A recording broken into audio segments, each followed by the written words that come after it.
خداوند یوں فرماتا ہے کہ راما میں ایک آواز سنائی دی، نوحا اور زار زار رونا۔ راخل اپنے بچوں کو رو رہی ہے، وہ اپنے بچوں کی بابت تسلی پذیر نہیں ہوتی کیونکہ وہ نہیں ہیں۔ خداوند کے زندہ اور پاک کلام میں سے یرمیہ کی کتاب اس کا 31واں باب۔ خداوند فرماتا ہے، میں اس وقت اسرائیل کے سب گھرانوں کا خدا ہوں گا اور وہ میرے لوگ ہوں گے۔ خداوند یوں فرماتا ہے کہ اسرائیل میں سے جو لوگ تلوار سے بچے، جب وہ راحت کی تلاش میں گئے تو بیابان میں مقبول ٹھہرے۔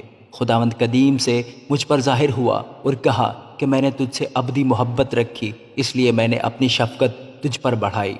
اے اسرائیل کی کنواری، میں تجھے پھر آباد کروں گا اور تو آباد ہو جائے گی۔ تو پھر دف اٹھا کر آراستہ ہوگی اور خوشی کرنے والوں کے ناچ میں شامل ہونے کو نکلے گی۔ تو پھر سامریا کے پہاڑوں پر داغستان لگائے گی، باغ لگانے والے لگائیں گے اور اس کا پھل کھائیں گے۔ کیونکہ ایک دن آئے گا کہ افرایم کی پہاڑیوں پر نگہبان پکاریں گے کہ اٹھو، ہم سیون پر خداوند اپنے خدا کے حضور چلیں۔ کیونکہ خداوند یوں فرماتا ہے کہ یعقوب کے لیے خوشی سے گاؤ اور قوموں کی سرتاج کے لیے للکارو، منادی کرو، حمد کرو اور کہو، اے خداوند اپنے لوگوں کو یعنی اسرائیل کے بقیہ کو بچا۔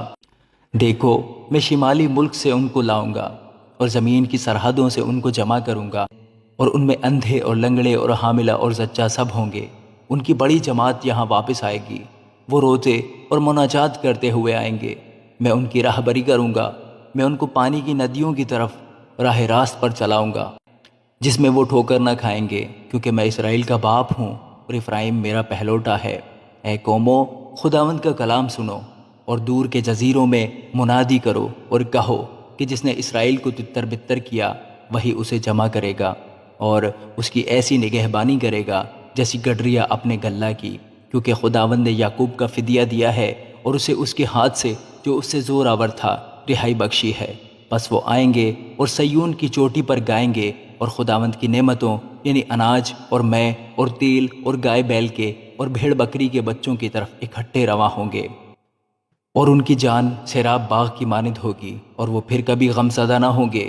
اس وقت کنواریاں اور پیر و جوان خوشی سے رقص کریں گے، کیونکہ میں ان کے غم کو خوشی سے بدل دوں گا اور ان کو تسلی دے کر غم کے بعد شادمان کروں گا، اور میں کاہنوں کی جان کو چکنائی سے سیر کروں گا اور میرے لوگ میری نعمتوں سے آسودہ ہوں گے۔ خداوند فرماتا ہے۔ خداوند یوں فرماتا ہے کہ راما میں ایک آواز سنائی دی، نوحا اور زار زار رونا۔ راخل اپنے بچوں کو رو رہی ہے، وہ اپنے بچوں کی بابت تسلی پذیر نہیں ہوتی کیونکہ وہ نہیں ہیں۔ خداوند یوں فرماتا ہے کہ اپنی زاری کی آواز کو روک اور اپنی آنکھوں کو آنسوؤں سے باز رکھ، کیونکہ تیری محنت کے لیے اجر ہے۔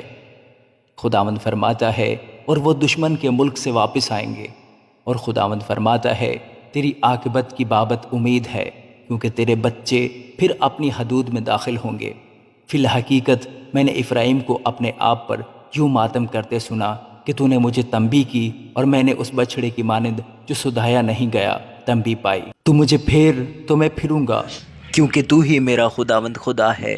کیونکہ پھرنے کے بعد میں نے توبہ کی اور تربیت پانے کے بعد میں نے اپنی ران پر ہاتھ مارا۔ میں شرمندہ اور پریشان خاطر ہوا، اس لیے کہ میں نے اپنی جوانی کی ملامت اٹھائی تھی۔ کیا افرایم میرا پیارا بیٹا ہے؟ کیا وہ پسندیدہ فرزند ہے؟ کیونکہ جب جب میں اس کے خلاف کچھ کہتا ہوں تو اسے جی جان سے یاد کرتا ہوں، اس لیے میرا دل اس کے لیے بےتاب ہے۔ میں یقیناً اس پر رحمت کروں گا۔ خداوند فرماتا ہے، اس لیے ستون کھڑے کر، اپنے لیے کھمبے بنا، اس شاہراہ پر دل لگا، ہاں اسی راہ سے جس سے تو گئی تھی واپس آ۔ اے اسرائیل کی کنواری، اپنے ان شہروں میں واپس آ۔ اے برگشتہ بیٹی، تو کب تک آوارہ پھرے گی؟ کیونکہ خداوند نے زمین پر ایک نئی چیز پیدا کی ہے کہ عورت مرد کی حمایت کرے۔ رب الافواج اسرائیل کا خدا یوں فرماتا ہے کہ جب میں ان کے اسیروں کو واپس لاؤں گا تو وہ یہودا کے ملک اور اس کے شہروں میں پھر یوں کہیں گے، اے صداقت کے مسکن، اے کوہ مقدس، خداوند تجھے برکت بخشے۔ اور یہودا اور اس کے سب شہر اس میں اکٹھے سکونت کریں گے، کسان اور وہ جو گلے لیے پھرتے ہیں، کیونکہ میں نے تھکی جان کو آسودہ اور ہر غمگین روح کو سیر کیا ہے۔ اب میں نے بیدار ہو کر نگاہ کی اور میری نیند میرے لیے میٹھی تھی۔ دیکھو وہ دن آتے ہیں، خداوند فرماتا ہے، جب میں اسرائیل کے گھر میں اور یہودا کے گھر میں انسان کا بیج اور حیوان کا بیج بوؤں گا۔ اور خداوند فرماتا ہے، جس طرح میں نے ان کی گھات میں بیٹھ کر ان کو اکھاڑا اور ڈھایا اور گرایا اور برباد کیا اور دکھ دیا، اسی طرح میں نگہبانی کر کے ان کو بناؤں گا اور لگاؤں گا۔ ان ایام میں پھر یوں نہ کہیں گے کہ باپ دادا نے کچے انگور کھائے اور اولاد کے دانت کھٹے ہو گئے، کیونکہ ہر ایک اپنی ہی بد کرداری کے سبب سے مرے گا۔ ہر ایک جو کچے انگور کھاتا ہے اسی کے دانت کھٹے ہوں گے۔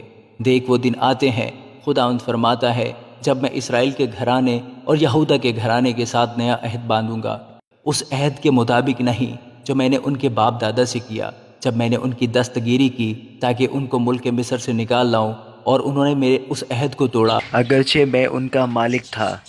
خداوند فرماتا ہے، بلکہ یہ وہ عہد ہے جو میں ان دنوں کے بعد اسرائیل کے گھرانے سے باندھوں گا۔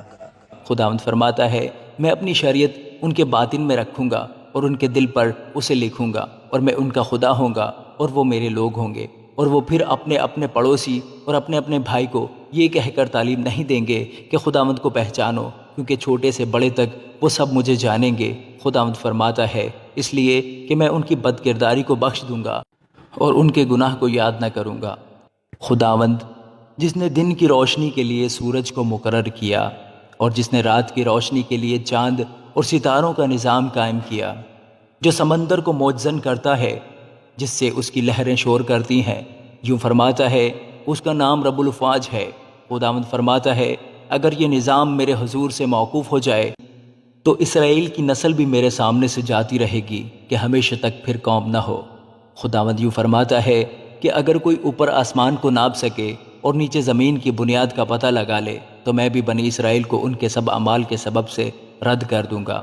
خداوند فرماتا ہے، دیکھ وہ دن آتے ہیں، خداوند فرماتا ہے کہ یہ شہر حنانیل کے برج سے کونے کے پھاٹک تک خداوند کے لیے تعمیر کیا جائے گا، اور پھر جریب سیدھی کوہ جاریب پر سے ہوتی ہوئی جو آتا کو گھیر لے گی، اور لاشوں اور راکھ کی تمام وادی اور سب کھیت کے درون کے نالے تک اور گھوڑے پھاٹک کے کونے تک مشرق کی طرف خداوند کے لیے مقدس ہوں گے، پھر وہ ہمیشہ تک نہ کبھی اکھاڑا نہ گرایا جائے گا۔ آمین۔